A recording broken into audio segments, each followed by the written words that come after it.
My distinct honor to introduce to you our esteemed guest of honor and speaker for today's gathering. This day will be noted to us to be one of those rare and wonderful moments because of our invited guest. She is not new to some of us simply because she is one of the successful alumni of this school. Our guest speaker is very credible and competent enough to share her insights and experience in today's event. Allow me to introduce her by the letter of her first name. L. L stands for loving, a loving daughter and a mother. She honors those who raise her and guides the next generation with love and support. She has a loving daughter, she is a loving daughter of Mr. Lucinda Bernil Sr. and Mrs. Lanisa Bernil. She is an affectionate mother to Lorena Miss Bernil. Having a daughter is a glory she always keeps. O. O for outstanding. She finished her elementary education here at Sabang Elementary School and graduated in the year 2004 as class salutatorian. She concluded her secondary formal education at Naval School of Fisheries in the year 2009 with honors.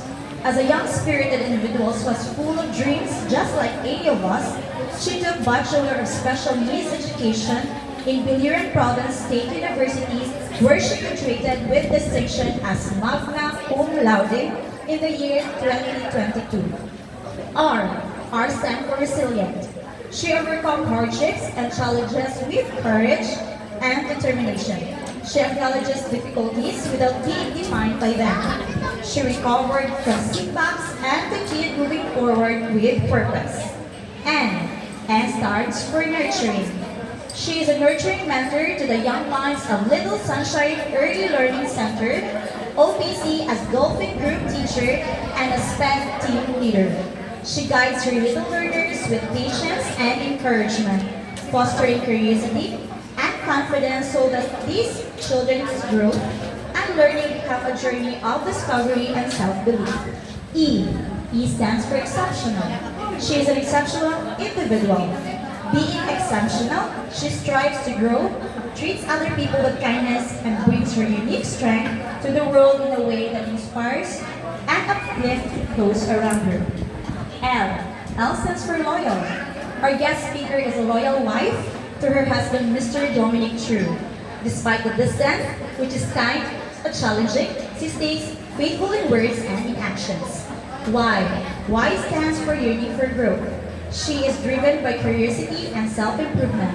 She seeks to expand her understanding and potential so that she can become the best version of herself. Lastly, another N. This N stands for noble. Our guest of honor and speaker exalted the character of quality that made her unique, which manifested by all her achievements in the field she had chosen. Lornely, and N. Graduates, as you step into the future full of possibilities, may the qualities represented by Lord Eileen inspire you to become the best version of yourself. Please rise and join me in a heartfelt round of applause as we welcome our guest speaker, Mrs. Lornely Bernil True.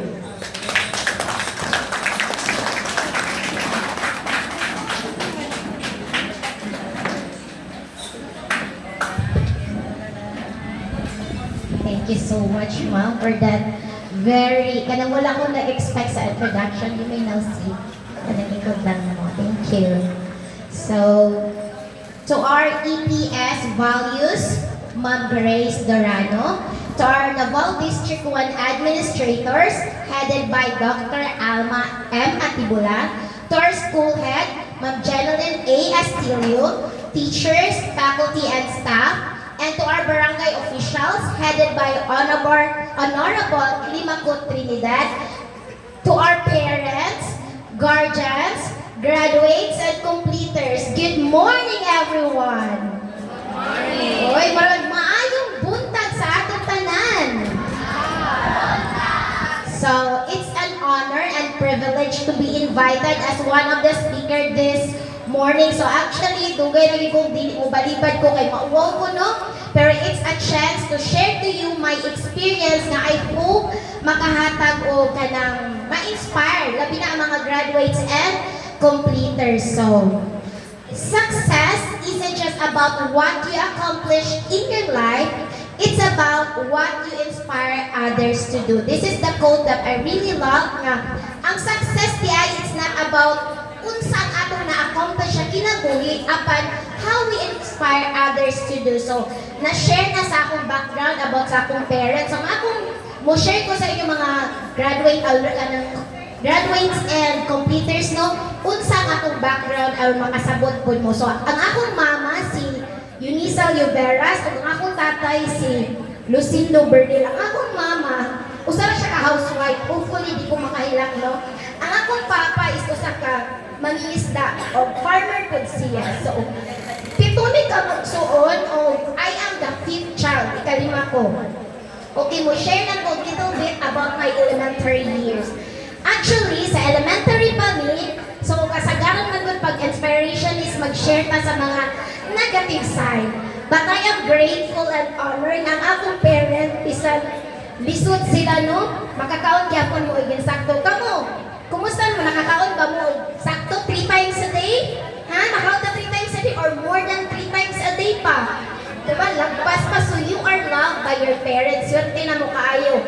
Sa mga sa elementary years is daghan man ni magsuon. So akong mga badot tag sa pinaglumaan lang. Dili lang bidili sa sabang nag-school. Nag-school po ni sa Agpani Elementary School. Kasabot mo mga graduates, gikan din magbaktas ni pangadto sa Agpani. Unya, mag-ano mi wagi mi sa sapa sa loob. Tagsa maglangoy pa mi ni ana, inana mi dati. Baktas lang mi. So inana mi nang eskwela dati pero wala mi reklamo.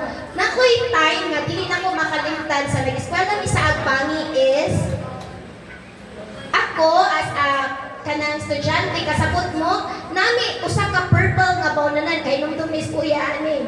Nami usa ka dako nga bawnanan ya. Mag-share mi ana sa tulo nako kay suon mga on. Ya kasabot mo sa isuwa namo. Ang suwa kay asukal, Milo, ala. Tas ang kwarto namo is magtago mi ni ate nako sa riyo sa CR. Mauwaw man mi. Tapos akong kuya is tagsa di siyang paon. Ana mo kaagi dati. But I never think of that struggle before. Happy lagi apon mi, nana. Tas karon ang sa dati nga time day ang mga teachers, kinsay naba mo teachers nga manlabay og chalk? Wala na. Naba mo teachers nga mangunot dinhi? Wala na sa among time na ami di ana. Mubunan pa gan paswaton pa gan dinhi. Nakasquat mo. Dili kay palaban man ayo ta sa SWD.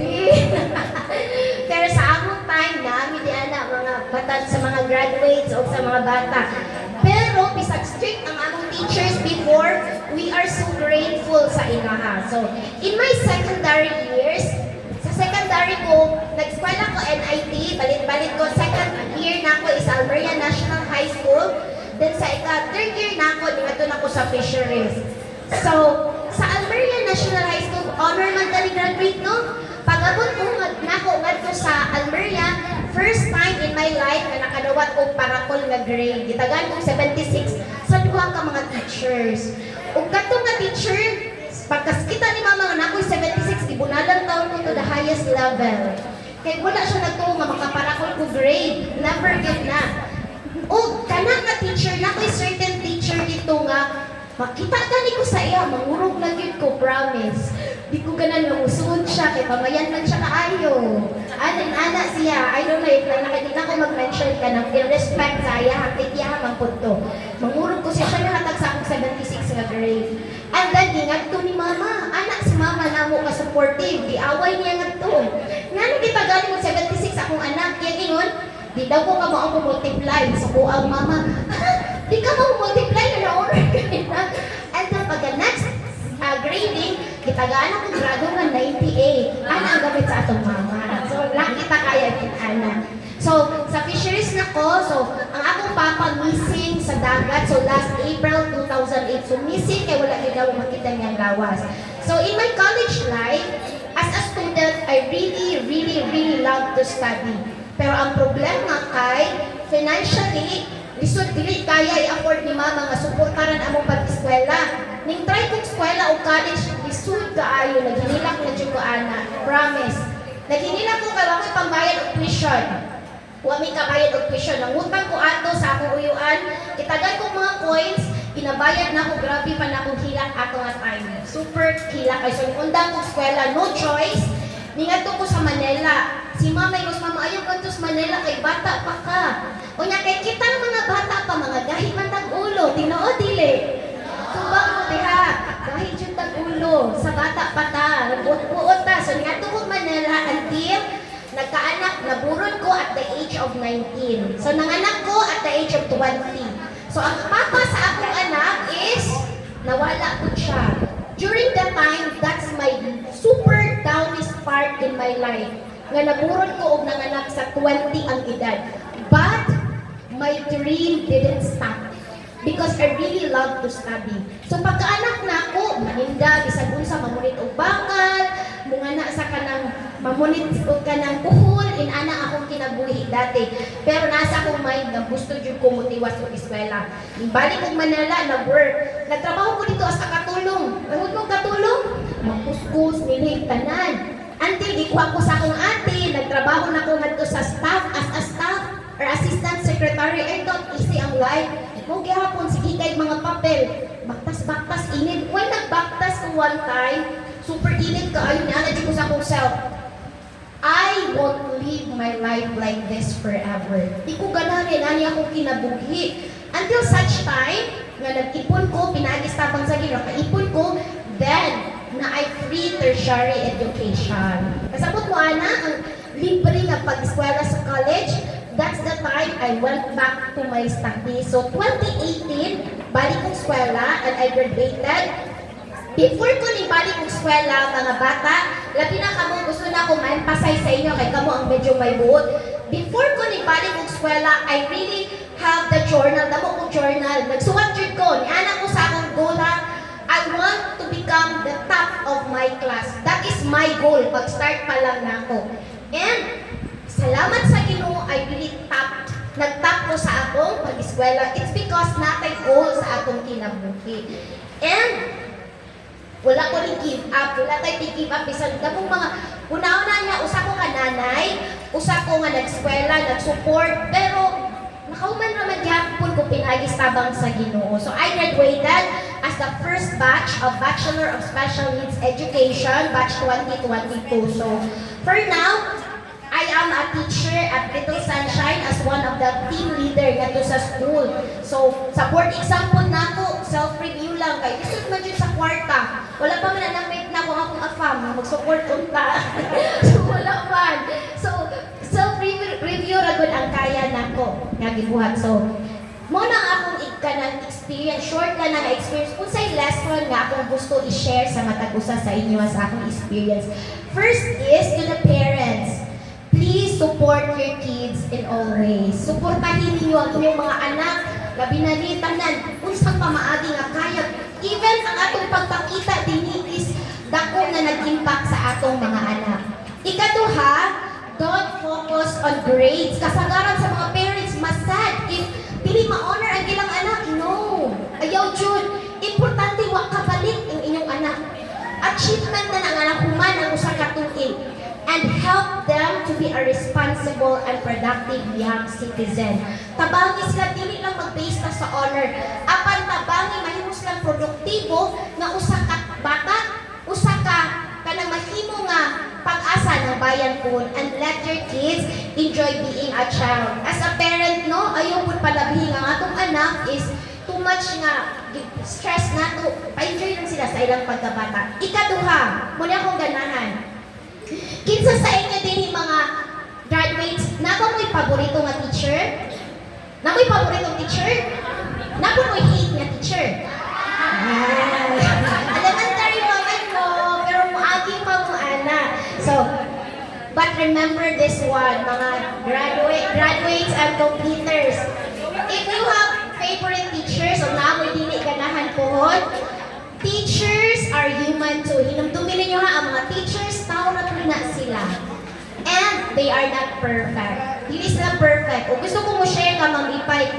Abot o kay nundong pa kaani, Ma'am. Sa grade 6 ko, natin please nga kailangan na mo suwat something ato kasi anak ko sa imo ma'am. Ma'am, pwede ba nga magbisaya ara ko ani? Unsay tuman yung magtita ka. Mao ni ma-honor nga di ka mo English. That time, super sakit ka. Ay, grabe man ni si ma'am. Uy, sakit kaayo. Pero, ang mga isuno sa atong teachers make it as a challenge sa atong to grow kay sila ang mas nahibalo. Sometimes, magod ang isulti nila sa ato, yung negative, magtag yun na si ma'am, no. Dili ko ilatang kitabangan para mas mahimutan, mas kalang mo improve, mo develop, isip ko sa ta. If ever ang atong teachers, dili man perfect, please forgive them and please respect them. Mora ka natong mabuhat. So, natin HK movie, yung ganahan ko ali nga movie, na word na lingon dito. Average teachers only teach. Good teacher explains. A very good teacher demonstrates. There are some teachers who inspire us for life. So, naging mga teacher nga makatag ng inspiration sa atong kinabuhi. Ikatulo, para sa mga learners.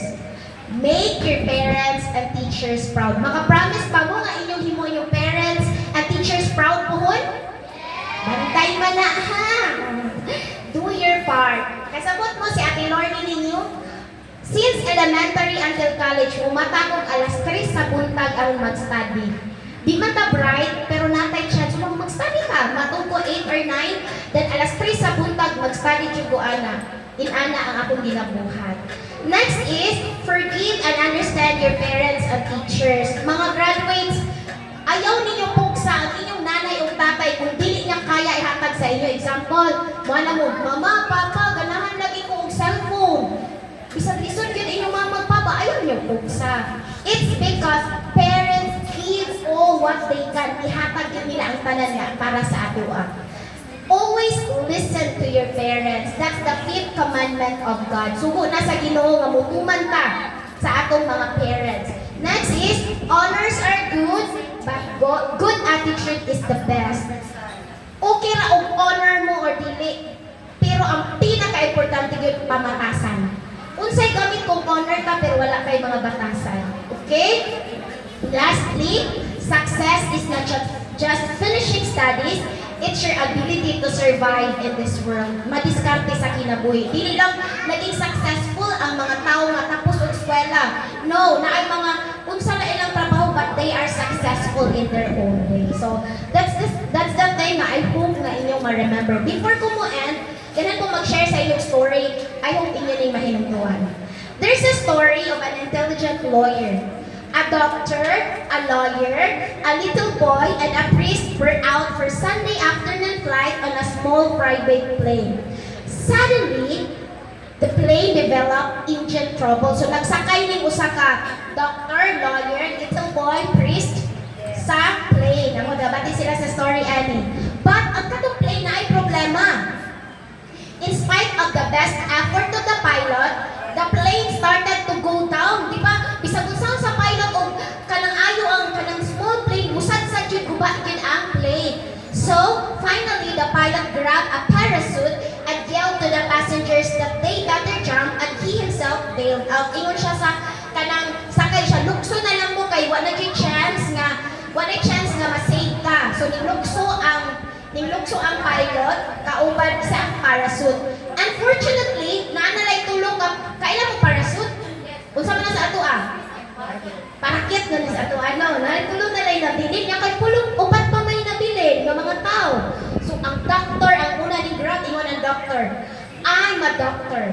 I save lives, so I must live. Siya, doctor ko, kinahanglan mabuhay ko. Kaya nag-save kong life, so sulong din siya sa parachute, lukso na yun siya.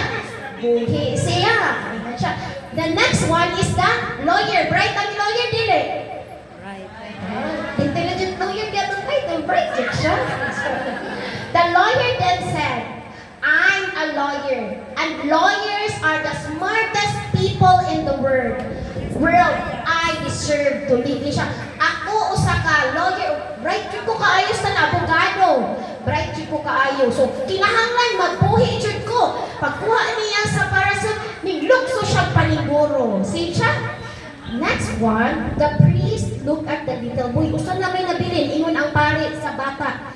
And siya, my son, I live a long and full life. Siya, taas na ang mga kinabuhi.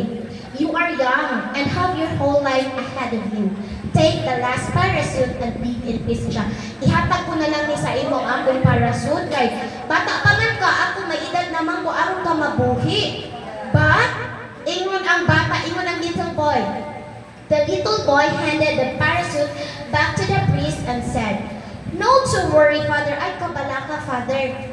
The smartest man in the world just took off with my backpack." Pasabot mo sa gibira sa bright kaayo, katong lawyer, ang backpack di ay sa bata.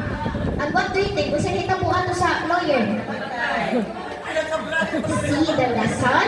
So, to you, dear graduates, completers, and to everyone, whatever you will achieve soon, di ba na gusto maging fireman, maging teacher, police, soldier, but please, please, please, remember to be humble. Okay? Dili ba mahimo magpahitas kung unsay atong maabot? Let's be humble. Kamo mabulingi sa atong pamilya, sa atong school, sa atong community. Remember that one. Remember to be humble in life. Have God in life. Do all things to glorify God. Life is not just about yourself. Ang inyong pagkinabuhi, dili sa inyong self lang. Live with a purpose. According to our team, Filipino graduates prepared to lead with competence and character. I hope this morning, remember, have a purpose to be an inspiration and to be a blessing to people. Makapromise pa ka, anak, mahimong inspiration o blessing sa atong parents ko, makapromise pa ka, anak. Hoy, teacher mo willing nga maging inspiration and blessing to your family. Ganahan mo maging blessing sa inyong pamilya? O, if ganahan mo maging blessing sa inyong pamilya, then paniguro mo study. I wish you all the best luck in life. And again, congratulations and good morning, everyone.